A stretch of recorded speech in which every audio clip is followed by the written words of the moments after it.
A call here? Strict call, no. Okay, thank you. You can have the full 10 minutes. Darian Fenton. Well, I don't think I need 10 minutes. That's right.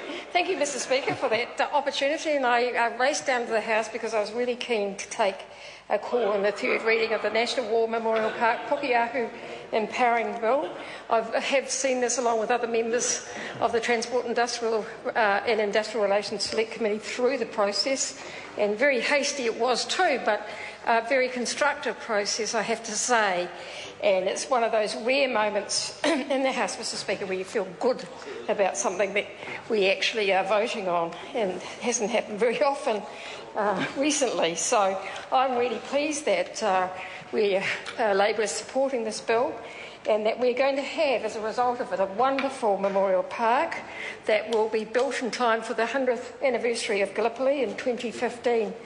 I've heard other members talking about their experiences of visiting Gallipoli. Well, I haven't done that. I hope one day that I get over that way. But what I have done, and I mentioned it in my second reading speech, Mr Speaker, is I have visited Flanders, and I have visited the sites of many of the famous battles in World War I, of Passchendaele, of Ypres and Messines. And so I was really, when we were in Messines recently, quite recently, we were told that the remains of a soldier had been found, First World War soldier, someone from the Battle of Messines. And it had just happened accidentally. They'd been digging, contractors had been digging a ditch, and they came across the remains of a soldier. And, you know, that was incredible. 95 years after that battle, they are still finding the remains of people who fought. Now, it's now been confirmed, since I was there, that that was a New Zealand First World War soldier that fought in the battle, and has been discovered and confirmed. And the remains were found alongside two New Zealand infantry soldier badges in Messines, as I said, where New Zealand troops were involved in intense fighting in World War I. It was really poignant to think that 95 years later we are still finding the remains of soldiers that fought in those dreadful wars of World War I.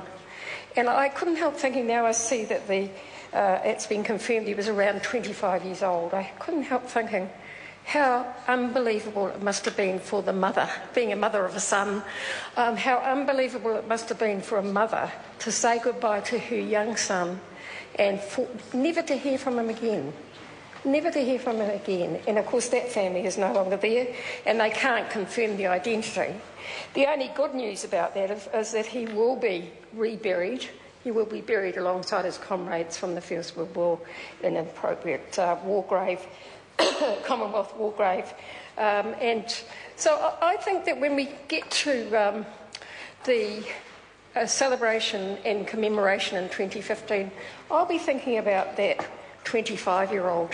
You know, I feel close to him because I was there when they found his remains and his body. And as I said the other day, the hundreds and hundreds of people that lost their lives, New Zealand boys, young boys that lost their lives in that battle. This New Zealand soldier will be buried with a concrete plaque that says "Known only to God." Now that is just unbelievably sad, isn't it? And there are many like that from the First World War in particular. And so commemorating Gallipoli, Messines, Ypres, Verdun, all of the battles that our troops were involved in the First World War is incredibly important, because there are family histories, there are family connections. Whether or not you agree with war, and I certainly don't, I think it's a reminder for us all to pay respects to the memory of people that went to war believing they were going to make a difference, that it was about democracy and fighting injustice.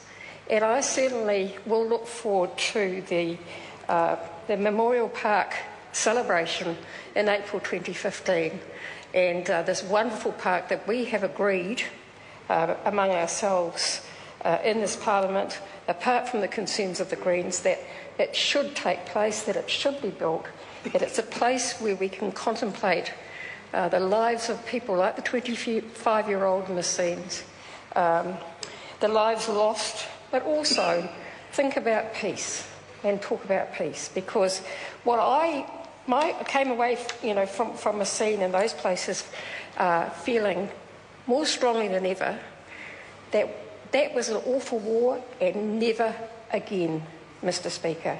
And if nothing else, this War Memorial Park will be about our determination as a nation to fight and make sure that there is never again a war of that magnitude, a futile war where our sons are sent away and they are lost to their mothers, not named, buried in foreign graves, and in many ways this Memorial Park will pay tribute to those who have given their lives, but also part of our history, part of our blood, part of who we are as a nation.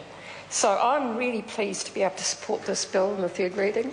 And I think it's, as I said, it's good. It's one of the good days in Parliament when you can celebrate or you can agree on something that's worthwhile, that we all believe in, that we need to do for the memory of those that have gone before. Thanks. Mike Sabin. Mr. Speaker, it's a privilege to take this last call on this very important bill. As a former serviceman,